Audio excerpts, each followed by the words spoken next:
Damn.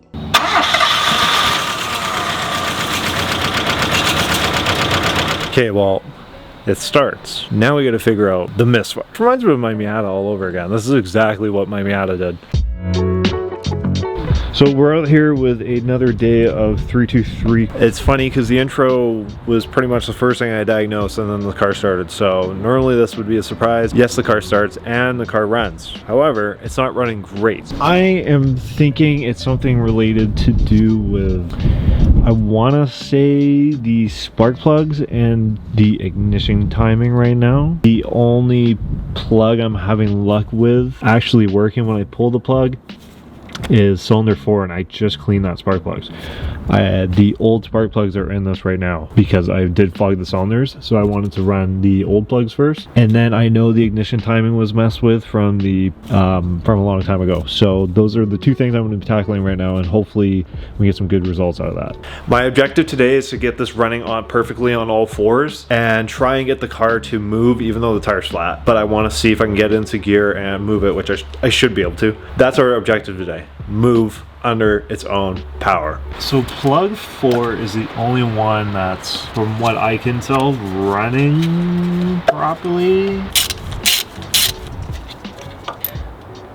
Yeah, I can see why these might not work anymore. Okay, so it's all back together. This doesn't somewhat relatively fix my issue. Then I'm going to lean on timing, and if it's not timing, then probably something fuel related.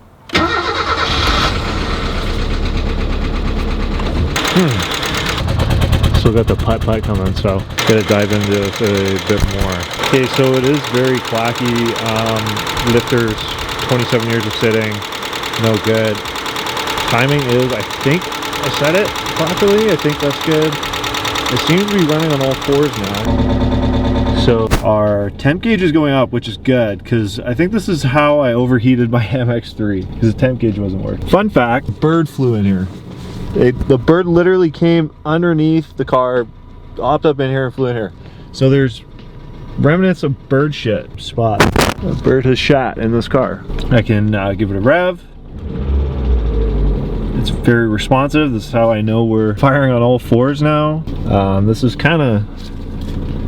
pretty cool. This is kind of like my first time. I feel like I'm sitting so high in this thing. I wonder if it goes down. How do I fit in this car? Oh, maybe this goes up. Let's go out. Let's see. Oh, yeah, that's a little bit better. This wheel is huge. This thing needs to slim down in size a little bit. Yeah, this is pretty cool. Our 323 runs. I wonder, does our cassette player work since we're sitting here right now? I don't want to turn this on and destroy my ears. How do you even turn this on? Is there FM? Do these have FM? Oh, they did. We got speakers. The fan I don't want to turn on. It's probably be pretty gross. Okay, so we're pretty much at operating temp, or getting close to at least. The lifter tick has calmed down a substantial amount, which is good. So the oil's getting around the motor. Again, I will probably add some additive into this, but this is a good sign. Like I said, this thing's like dialed. Honestly, like out of the box, I was expecting to have a lot more issues with this. Oh, our fuel gauge has decided to start working. I thought, you know, everything was going to be messed up, but we're literally idling at what it should be idling at. And it's kind of like this thing just never sat for that long. So it revs good.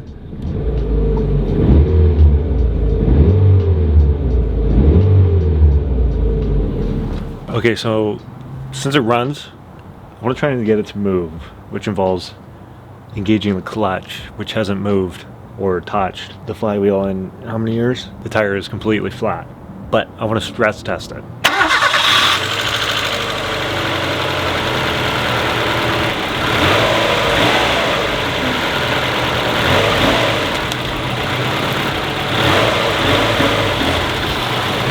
Well, it moves.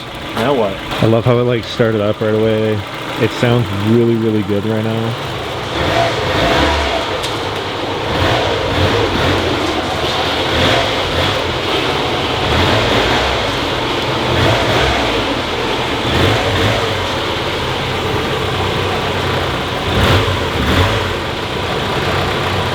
popped all my center caps off here. Unfortunately, they have seen better days. If you guys don't know, these center caps on these older Mazdas like the Miatas and such, the paint on these flake off really well, and these won't do well with any like harsh cleaning detergents. So I'll take care of these. We'll briefly go over these when I go over my full restoration detail video, but these will probably, I would repaint these at a certain date. They have some corrosion on them, so I would be surprised if these turn out really good on with some acid work, but I probably won't restore them, but I'll make them look as good as I can.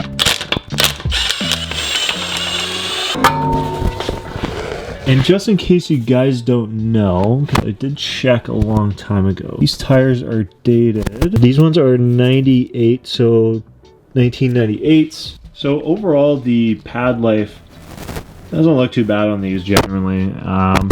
However, these feel a little tight, so I'm not sure if the calipers are pretty seized or not. I think these rotors are pretty chewed up by that rust. I'm going to leave you guys on a hook right now, and I will see you guys next weekend when we put new tires on this and hopefully go up and down the road. Okay, we're back, and I got really good news. My thermostat gasket is not leaking anymore. I couldn't get it bolt tight enough, and I went through like 4 gaskets. I probably got rid of all the gaskets that exist for the car worldwide because I use so many. Look at these Schmeats. This car's been sitting here for like 2 weeks, so I'm really excited to hopefully get the first drive in. When I was putting the airbox back in, there's a big, scary dead spider that jump scared me out of the airbox. Yeah, I had a mini heart attack. So I'm assuming there's probably some in the air vents, and when I blast the air vents full on this thing, spiders are gonna go and then I'll sell the car, because that's traumatizing.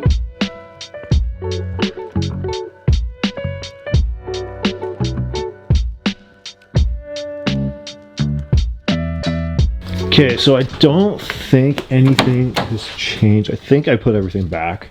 It should fire up right away, if I'm not mistaken. And let's see if that's true or not.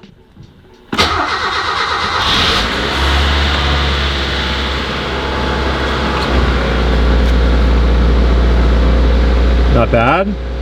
Let's see if that drops down. That's a little high. Running so good though. I'll have to figure out why it's that cold start is cold starting too cold. Every time I hold this wheel, I feel like I'm driving a boat. So it's gonna need to change. We're gonna whip this out of here. Do I have power mirrors? I wonder if they work. No shit. I can't believe the power functions in this car actually work. I'm scared to use it though. Okay, let's get this out of the garage. This.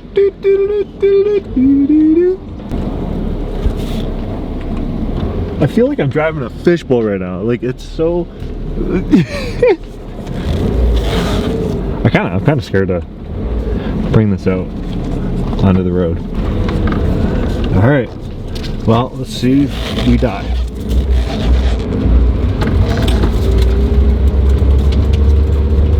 Oh Lord.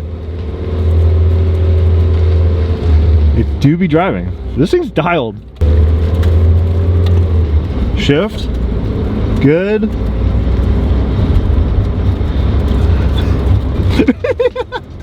Oh boy. We are going speed limits we should not be going in this car right now. It's driving like it never kind of came off the road, to be honest. This is kind of funny. Okay, well, this thing's pretty dialed. I don't think it's getting hot. The fuel gauge works now.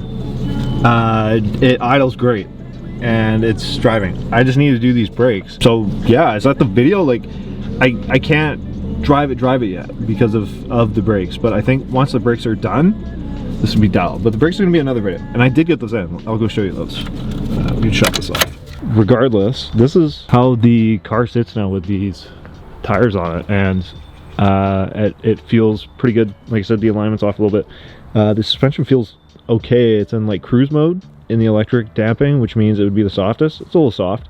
Even the motor mounts feel kind of okay. So yeah, it's a little smoky. I know there's some smoke, probably some setting oil in the turbo. Now that this is kind of sitting proper, I mean, this thing's kind of This thing's kind of pimp. So as for our brakes, the goats over at R1 Concepts sent out a full brake set for the 323. This includes the rotors, the pads, and all the hardware to go in this thing. This is going to be next video. We're going to do a separate video on just the brake install.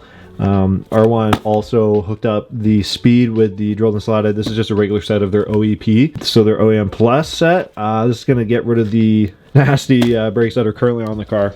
We'll also be able to swap in some new brake fluid as well throughout those calipers, and then hopefully get some good stopping power out of those. As it sits right now, I think these things are pretty dusty, and I might give the calipers a little bit of a silver paint or something, just so it looks a little bit better in there as well. I am planning on getting a set of wheels for this.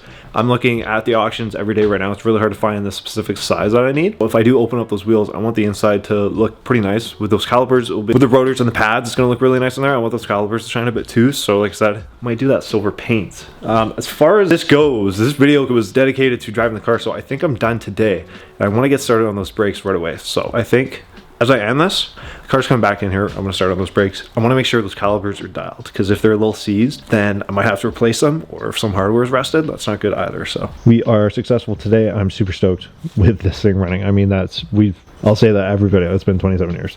Here we are, driving a 323 GT.